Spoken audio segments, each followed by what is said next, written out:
What's going on, guys? Welcome back to episode of Fishing with Flair. Today I am breaking down my top 5 early spring pre-spawn bass fishing lures. Now I know it varies throughout the country. Here in the Midwest the water just opened up. I know up north you guys still got ice, and down south you don't ever freeze up. So this video is going to pertain to those Midwest guys whose lakes just thawed. So I'm going to go over my top 5 favorite lures. I've got 3 reaction style fast moving baits, and then I've got 2 more finessed slow presentations. So the second that ice comes off the lake, and I've actually thrown this lure when half of the lake is still frozen, and that lure is a jerk bait. And anyone who's been bass fishing for a long time, they know jerk baits work phenomenal. Right when that water opens up, once the ice gets off the lake, they work really well. Now what I'm going to do for this video, instead of going through all my rod and reel and line setups like I sometimes normally would, to keep this video a little bit shorter, I'm going to put all the information that you guys want to see down in the description. So if you want to see what rods, reel, line I would pair it up with for each of these lures that I'm going to go over, then go click down in the description and I'll have everything that I would use listed there. So again, right when the ice comes off, I pick up a jerk bait. This one here, this is a Mega Bass. This is their bigger style.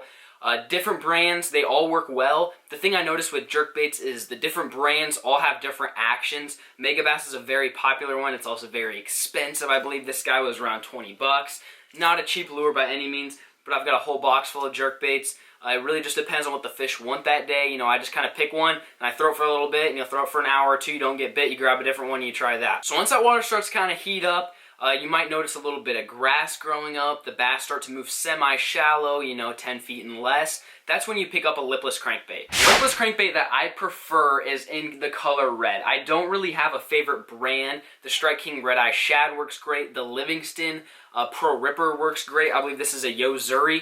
Honestly, I don't think it matters a ton on the brand. I did notice that if you switch it up, as far as the rattles go, if you get like the Strike King 2-tap lipless crankbait versus the Livingston that has the electronic sounds versus the Yo-Zuri, which has just a lot of rattles, I noticed if you change up lures throughout the day that you'll get more bites, because the bass kind of get used to hearing that same sound. So if you can mix up your lures, keep the color the same, you'll get more bites. And then if you don't have red, or if red's not working, I usually go with gold, and then a go-to is a sexy shad color as well. Then once the grass is really grown up, not quite when it's topped out, once that water's really starting to warm up, the bass are moving shallow. You guys know I love throwing the chatterbait. This one here, this is a New Tech branded one. I actually cut off the weed guards.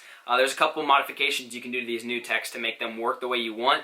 You cut off the weed guards like this. I noticed it has a little bit more of a erratic action, and your hookups are a little bit better, so I usually just throw this around grass. But then if I'm throwing it around laydown and stuff like that, I'll keep the weed guards on it. As far as colors go for the bladed jig chatterbait, for some reason, bluegill color just works phenomenal for me.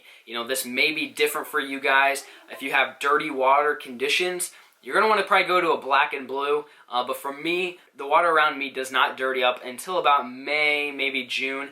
And then that's when I usually switch to a black and blue. But right in the spring, those bass just hate those bluegill hanging around their spawn and stuff. So you get a little, this thing is a Z-Man skirt that I put on there. And get a little Gambler swim bait trailer. Just works really well. You basically cast it up to the bank and you bring it back and just see where the bass are kind of located. So those are my top 3 more reaction style moving baits. That's just what I prefer. I hate slowing down. I'm just a fast-paced fisherman. So right when that water opens up, you grab the jerk bait. And then once that jerkbait bite starts to either die down or the water's warming up, or there's too much grass to fish a jerkbait, you grab that lipless crankbait and start burning it through the grass. I like to stick to that red color for sure. And then once it really starts to warm up and those bass start moving shallow, or the grass comes up a little too tall for a lipless crankbait, I grab that chatterbait, start throwing it around grass, and up shallow where the bass are making their beds. Like I said, they hate bluegills up there, and so that's a great lure of choice. So now this happens more than I would like, and that's when the bass just will not bite any of the reaction lures. I often find myself grabbing those reaction baits and starting out with, and then end up finishing the day with more of a finesse or slow presentation. So on the days when they won't bite a reaction style, I've got 2 go-to lures. The first lure that I pick up, if I cannot get any bites on a reaction bait, is a jig. And normally I go with black and blue. This is just a jig that I had in this box. I have a black and blue jig here. Here's a black and blue jig. I grabbed one out of the box. Normally black and blue. Honestly, for some reason, black and blue just works year-round for me. That's usually the jig color I start with. That's usually the jig color I throw all throughout the year. I will mix it up and go with more of a crawfish, especially if it's clear water. And I know the crawfish are, this color. They start to turn orange. I'll do that. But the reason why I grabbed this one is because the trailer, you can see it's just kind of a small little finesse craw. And then this is what I normally throw if I'm really targeting those big largemouth. If those big largemouth, you know, they're not moving shallow, they're kind of lethargic. For the big ones, I definitely want to pick up a big jig like this. If I'm targeting a little bit smaller fish, or if I just know I'm around smaller fish, or they're just super finesse and finicky, I pick up one of these guys, and that is a finesse ball-headed jig. You can see there, they basically just take half of the skirt, trim it up, turns it real finesse. I would throw just a small craw on the back as far as a trailer goes. And like I said, for colors, I would start with black and blue, and then maybe move to a green pumpkin, and then maybe move to an orange. I think color doesn't make a huge difference in the spring. I think if those bass are wanting to eat, they'll kind of eat whatever just because they're coming out of that winter transition period. But like I said, those are just some few colors that I would suggest starting with. And then this is my last resort, and it's not because I really don't like to throw it. It's just I seem to not catch as many big fish on it, and that is a shaky head worm. And this just, it flat out catches fish. I have it tied on year round. Honestly, this is always tied on from the second that I go fishing first time, you know, in March, all the way until I put my rods away in November. This is always tied on. It works year round. A great color is that green pumpkin, especially if you've got a little bit of stain. If it's super clear water, you might want to go to a watermelon. And then if it's really dirty water, you usually don't want to throw a shaky head, but if you find yourself having to because the bass are finicky, I'd go with a June bug color, something a little bit darker that'll stand out in the water. So earlier I mentioned throw the lipless crankbait around grass and the chatterbait around grass. As far as the jig goes, you pretty much want to target rock piles early in the spring, you know, until those bass really start to move up. Once those bass start to move shallow, that's when you can pitch this up against laydowns and stuff like that. But early in the spring, bass tend to not really get tucked up into cover as often. They usually stay out on main lake ledges, main lake points. So if you're fishing a lake, especially if you're on the boat, use your graph and try to find some drop-offs, some secondary points.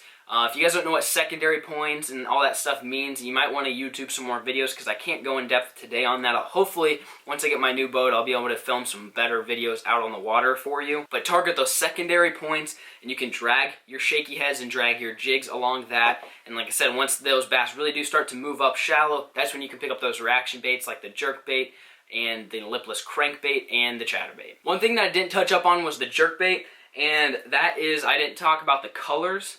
As far as colors go, I usually keep it to a shad pattern similar to this, or this, or this. Usually shad patterns. If it's sunny, you can go to a gold or chrome color to really give off that flash. Same thing goes for lipless crankbaits. If you're finding it that you're not getting bit on that red color like I normally do, you go to that chrome color if it's sunny, or the gold color if it's sunny, and then if it's not sunny, you can go to a sexy shad color. So that's it for today's episode. I know I try to keep it a little bit shorter on this one so it wasn't quite as long. Hopefully you guys learned something, and hopefully next time you got on the water, you can use some of these tips and techniques that I gave you to help you catch some early spring bass. And I will be making a video over spawn lures, maybe top 5 spawn lures, top 5 post-spawn lures, and then I'll get into summertime bass fishing, you know, your top 5 summertime lures, and then going into late summer or early fall, and then late fall, early winter, and then winter. So if you guys enjoy these top 5 videos going over lures pertaining to this season, make sure you drop a thumbs up on this video. You can leave a comment if I left anything out.